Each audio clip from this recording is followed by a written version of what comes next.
Dans une interview à Gala parue le 24 décembre 2022, Chantal Goya a abordé le thème de Noël.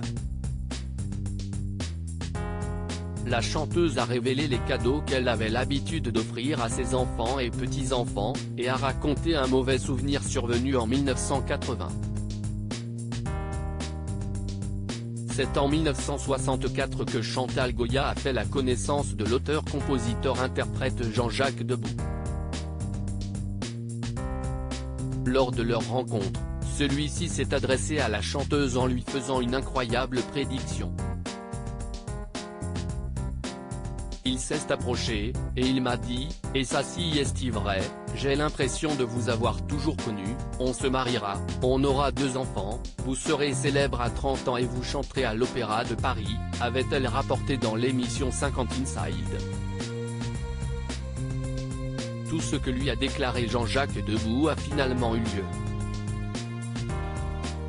Le couple s'est ainsi marié en 1966 et a eu 2 enfants. Jean-Paul, né la même année, et Clarisse, née en 1968. Ces derniers ayant depuis eu des enfants, les amoureux qui font chambre à part sont désormais grands-parents. Et pour gâter tout ce beau monde à Noël, l'interprète de Bécassine a trouvé la solution. Pour mes enfants, ce sera des pulls col roulé en cachemire et pour mes petits-enfants plutôt des cadeaux pratiques, a-t-elle déclaré lors d'une interview à Gala consacrée à cette fête.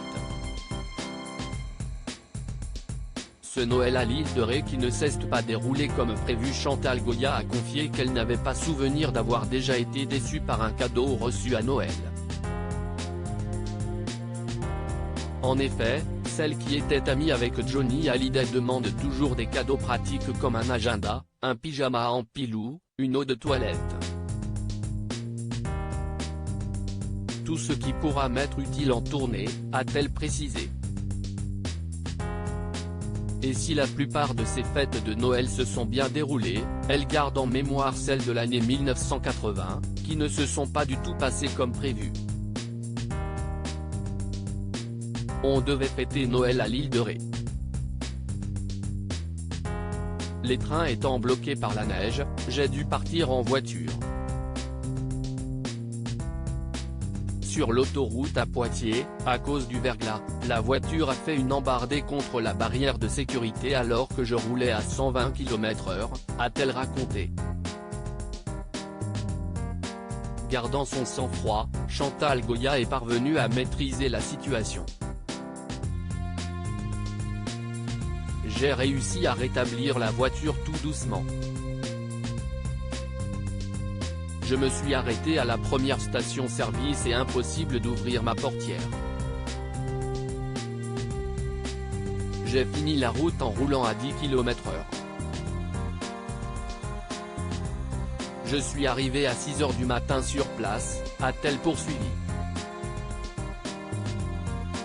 Si tout s'est bien terminé, l'artiste concède qu'il s'agit de son pire souvenir de Noël.